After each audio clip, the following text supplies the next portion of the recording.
आज की एक्सप्लेनेशन शुरू करने से पहले यदि आप लाइव गेमिंग देखना पसंद करते हो तो मेरे गेमिंग चैनल को सब्सक्राइब करना ना भूले, क्योंकि मैं बहुत ही जल्द लाइव स्ट्रीम करने वाला हूँ जहाँ पर मैं अलग अलग तरह की गेम की लाइव स्ट्रीम करूंगा। इसलिए मेरे गेमिंग चैनल को सपोर्ट करने के लिए सब्सक्राइब जरूर करें, जिसका लिंक मैंने डिस्क्रिप्शन और पिन कमेंट में मेंशन किया है। तो चलिए अब शुरुआत करते हैं मूवी के एक्सप्लेनेशन से। मूवी की शुरुआत में हम अलेक्जेंड्रा को देखते हैं, जिसके साथ कई दिनों से कुछ भी ठीक नहीं चल रहा था। वहीं रात में उसे नींद भी नहीं आ रही थी और अजीब सी अब आवाजें भी आने लगी थी, जिससे परेशान होकर वो जेसन को ये सब बताती है। पर जेसन इस बात को बिना सीरियसली लिए उसे किसी साइकोलॉजिस्ट के पास जाने की सलाह देकर चला जाता है। फिर अगले सीन में अलेक्जेंड्रा एरिक से मिलने उसके अपार्टमेंट में जा रही होती है, जहां रास्ते में उसकी पुरानी दोस्त एंजेला मिलती है और फिर वो दोनों एक दूसरे से बातें करने लगते हैं। जिसके बाद जब अलेक्जेंड्रा वहां से जाने लगती है तो उसे किसी के होने का एहसास होता है, लेकिन वो उसे अनदेखा कर एरिक के पास जाने के लिए निकल जाती है। इधर कोई अनजान शख्स एंजेला के कमरे की घंटी बजाता है और जैसे ही एंजेला बाहर आती है तो वो शख्स उसके सीने में चाकू मारकर वहां से भाग जाता है। वहीं दूसरी तरफ एरिक घर पे नहीं होता, इसलिए अलेक्जेंड्रा वहां से सीधा डॉक्टर के पास जाती है और उनको अपनी समस्या बताती है, जिस पर डॉक्टर उसे कुछ दवाइयाँ लेने के लिए कहते हैं। फिर वो एक किताब की दुकान में जाती है, जहां उसे वही शख्स दिखाई देता है जिसने एंजेला को मारा था। जिसके बाद ये सीन यहीं कट होकर अलेक्जेंड्रा के घर की तरफ मुड़ जाती है, जहां दो डिटेक्टिव्स वार्नर और शॉन एंजेला के मर्डर की पूछताछ के लिए अलेक्जेंड्रा के पास आए होते हैं। जिस पर अलेक्जेंड्रा उन्हें बताती है कि एंजेला से उसकी मुलाकात बिल्कुल अचानक ही हुई थी और वो उससे मिलकर चली भी गई थी। फिर इस छानबीन के बाद दोनों डिटेक्टिव्स वहां से चले जाते हैं। वहीं अलेक्जेंड्रा को वापस से बुरे सपने आने लगते हैं, जहां वो खुद को किसी किताब की दुकान में पाती है, जहां पर उसे वो अनजान शख्स फिर से दिखाई देता है। और जैसे ही वो शख्स अलेक्जेंड्रा को मारने के लिए आगे बढ़ता है, तभी अलेक्जेंड्रा का सपना टूट जाता है और वो जोर जोर से चिल्लाने लगती है, जो सुनकर जेसन वहां आ जाता है और फिर वो अलेक्जेंड्रा को शांत कराकर सुला देता है। फिर देर रात को उसे लगता है कि कोई उनके घर में चोरी छिपके घुस आया है, इसलिए वो चेक करने के लिए बाहर जाती है। और इधर जेसन भी उसे ढूंढते हुए बाथरूम की तरफ जाता है, जहां पर वही अनजान शख्स जेसन को भी बड़ी बेरहमी से मार देता है। और जब अलेक्जेंड्रा वापस आती है तो जेसन को मरा हुआ देखकर जोरों से चिल्ला देती है, जिससे उसकी नींद फिर से टूट जाती है। यानी कि ये सब फिर से वो एक सपना ही देख रही थी। फिर अगले सीन में अलेक्जेंड्रा एरिक से मिलकर पार्टी का प्लान बनाती है और रात को दोनों पार्टी करते हैं, जहां एरिक अलेक्जेंड्रा को समझाता है कि तुम्हें थोड़ा घूमना चाहिए, जिससे तुम्हारा डर शायद खत्म हो जाए। फिर तभी अलेक्जेंड्रा की नजर वहां बैठे एक आदमी पर जाती है, जिसे देख वो काफी डर जाती है। इसलिए फिर एरिक पूछता है कि क्या हुआ, तो अलेक्जेंड्रा बताती है कि जिन सपनों की वजह से मैं परेशान हूँ उनमें बिल्कुल ऐसे ही एक आदमी आता है। इस पर फिर एरिक उससे मिलने उसके पास जाने लगता है, लेकिन वो आदमी भीड़ में कहीं गायब हो जाता है। जिसके बाद दोनों उस आदमी की तलाश में लग जाते हैं, पर वो उन्हें कहीं भी नहीं मिलता। इसलिए थक हार कर वो दोनों अपने अपने घर की तरफ निकल जाते हैं। अब अगली सुबह अलेक्जेंडर डॉक्टर के पास जाती है और उन्हें बताती कि उसे अब भी डरावने सपनों और आवाजों से छुटकारा नहीं मिला, जिस पर डॉक्टर उसे सब्र रखने के लिए कहते हैं। आगे हम अलेक्जेंड्रा को उसके ऑफिस में देखते हैं, जहां उसके बॉस की नजर उस पर जाती है, जो अलेक्जेंड्रा को काफी परेशान हालत में देखकर उसे अपने केबिन में बुलाते हैं, जहां वो अलेक्जेंड्रा को कुछ दिनों की छुट्टी ऑफर करते हैं, लेकिन वो छुट्टी लेने से मना कर देती है। फिर वो ऑफिस का सारा काम करके जब अपने घर आ रही होती है तो उसे रास्ते में वही शख्स फिर से दिखाई देता है और इस बार उसने काले रंग का कोट पहना होता है। लेकिन इस बार डरने की बजाय वो उसका पीछा करने लगती है, पर आगे जाकर वो अचानक से गायब हो जाता है और उसे ढूंढते हुए वो एक दुकान में चली जाती है, जहां वो काले कोट वाला आदमी उसे दिख जाता है। पर उसके हाथ में चाकू देखकर अलेक्जेंड्रा वहां से भागने लगती है, लेकिन पैर फिसलने के कारण वो अंत में गिर पड़ती है और तभी उस दुकान की मालकिन मेलिन वहां आती है। पर तब तक अलेक्जेंड्रा उठकर फिर से भागने लगती है। लेकिन आगे उसका दुर्घटना हो जाता है। इसके बाद हमें आगे दिखाया जाता है कि अलेक्जेंड्रा हॉस्पिटल में एडमिटेड है और उसे कुछ चोटें आई हुई है। साथ ही साथ वो दोनों डिटेक्टिव्स मेलिन और अलेक्जेंड्रा से पूछताछ कर रहे होते हैं, जिस पर अलेक्जेंड्रा बताती है कि एक आदमी मुझे मारने की कोशिश कर रहा था, लेकिन डिटेक्टिव्स उसकी बातों का विश्वास नहीं करते और अलेक्जेंड्रा का बयान लेकर वहां से चले जाते हैं। अब अलेक्जेंड्रा जेसन को कॉल करती है पर वो कॉल नहीं उठाता, जिसके बाद अलेक्जेंड्रा एरिक के घर चली जाती है, जहां वो सारी बात एरिक को बताती है, जिस पर एरिक उसे डॉक्टर से मिलने को कहता है।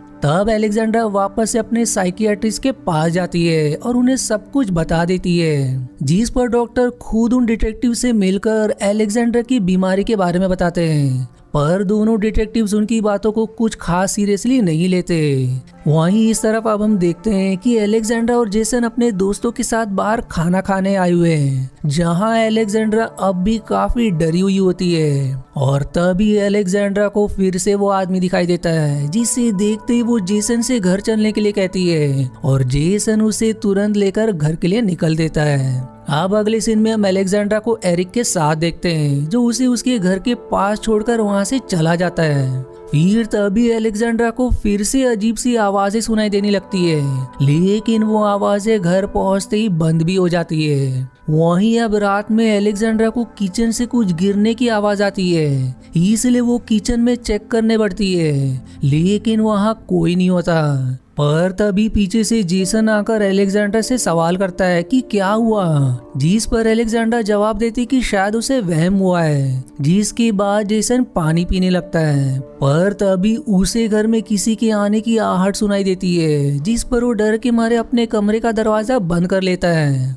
अब आगे हम एरिक को देखते हैं, जो एक क्लब में बैठा होता है और अब उस क्लब के बंद होने का समय हो रहा था, इसलिए वो अपने घर जाने के लिए वहां से निकलकर जैसे ही अपनी कार में बैठता है, तभी हमें वो काले कोट वाला आदमी एरिक के पीछे दिखाई देता है, जिसके बाद हम देखते हैं कि वो आदमी एरिक का पीछा करते हुए उसके घर तक पहुंच गया है। अब घर पहुंचकर एरिक जैसे ही सोने के लिए अपने बिस्तर पर जाता है, तो वो आदमी पीछे से आकर एरिक के पीठ पर चाकू से वार कर देता है, जिससे मौके पर ही एरिक की मौत हो जाती है। जिसके अगले सीन में दोनों डिटेक्टिव्स उस जगह की छानबीन कर रहे होते हैं कि तभी उन्हें एक फोटो दिखाई देती है, जिसमें एरिक के साथ अलेक्जेंड्रा भी थी। इस पर फिर वो लोग अलेक्जेंड्रा से पूछताछ के लिए उसे पुलिस स्टेशन बुलाते हैं, जहां वो अलेक्जेंड्रा से काफी सवाल पूछते हैं, जिससे अलेक्जेंड्रा काफी गुस्सा हो जाती है, क्योंकि वार्नर और शॉन उसे ही मुजरिम मान रहे थे। फिर कुछ देर की पूछताछ के बाद वो लोग अलेक्जेंड्रा को छोड़ देते हैं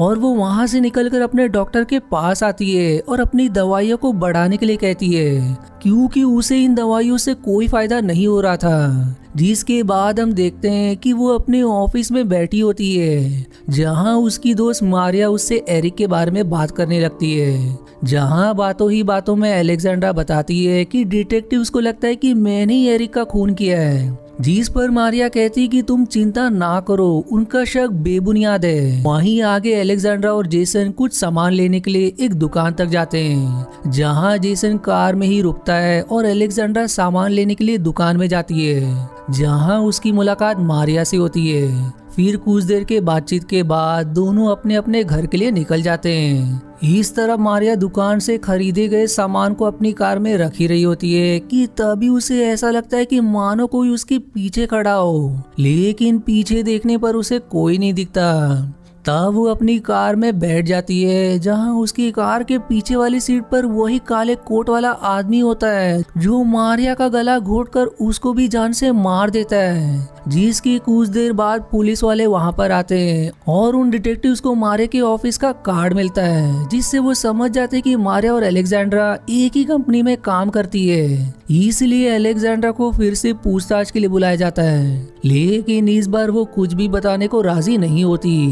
इसलिए उन्हें अलेक्जेंड्रा को छोड़ना पड़ता है, क्योंकि उनके पास उसके खिलाफ कोई सबूत नहीं था। अब इस तरफ रात के समय अलेक्जेंड्रा बाहर घूमने के लिए निकलती है और कुछ दूर चलने के बाद फिर से वही काले कोट वाला आदमी अलेक्जेंड्रा को दिखाई देता है, लेकिन इस बार वो आदमी भागने के बजाय वहीं खड़ा रहता है। अब अलेक्जेंड्रा की उसके पास आते ही वो उसे बुरी तरह पीटने लगता है, जिस पर वहाँ मौजूद लोगों की नजर अलेक्जेंड्रा पर पड़ जाती है और वो उसे बचाने के लिए उसके पास आते हैं। जिन्हें देखकर वो आदमी वहाँ से भाग जाता है। इसके बाद आसपास के लोग पुलिस को कॉल करने के लिए कहते हैं, लेकिन अलेक्जेंड्रा मना कर देती है। वहीं उधर पुलिस स्टेशन में दोनों डिटेक्टिव्स वार्नर और शॉन अलेक्जेंड्रा के बारे में बात कर रहे होते हैं और तब शॉन अलेक्जेंड्रा के पहचान के लोगों से पूछताछ के लिए जाता है, जहां हम उसे जेसन के पास देखते हैं। अब वहां जेसन कहता है कि अलेक्जेंड्रा किसी का खून नहीं कर सकती, जिस पर शॉन बताता है कि खून होने से पहले अलेक्जेंड्रा ही उन विक्टिम से मिली थी, जिसकी वजह से हमारा शक उसी पर है।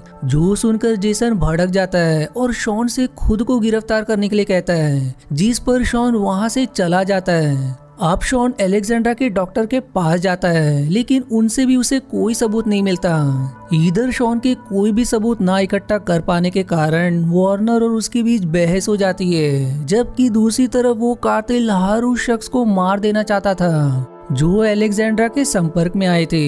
इसलिए वो उस दुकान की मालकिन मेलिन को भी मार देता है। आगे हम देखते हैं कि अलेक्जेंड्रा अपने ऑफिस में बैठी होती है और उस दिन ज्यादा काम होने की वजह से उसे रात में भी रुकना पड़ता है। वहाँ अलेक्जेंड्रा जब बाथरूम में आती है तो उसे वहाँ पर किसी के आने की आवाज आती है, जिसे सुनकर वो वहाँ से भागकर अपने डेस्क पे आ जाती है। फिर तभी अलेक्जेंड्रा को वो आदमी फिर से दिखाई देता है, जो इस बार अलेक्जेंड्रा को मारना चाहता था, लेकिन किसी तरह वो उससे बचकर ऑफिस से बाहर आती है। और अब हमें डिटेक्टिव शॉन और वार्नर दिखाए जाते हैं, जहाँ शॉन कुछ खाने के लिए बाहर गया हुआ था और तभी वार्नर को घर में कुछ अजीब सी आवाजें आती है, जिन्हें चेक करने के लिए वो जैसे ही उस तरफ जाता है तो वो कातिल वार्नर को चाकू से मारकर वहां से भाग जाता है। वहीं जब शॉन घर आता है तो वो वार्नर को मरा हुआ पाकर तुरंत ही अलेक्जेंड्रा के घर की तरफ जाता है और घर पर अलेक्जेंड्रा किचन में होती है, जहां वो काले कोट वाला शख्स अलेक्जेंड्रा पर हमला कर देता है और वो उसे मारने ही वाला था कि तभी जेसन वहां आ जाता है, जो उस शख्स से लड़ने लगता है, लेकिन वो शख्स जेसन की पीठ में चाकू मार देता है।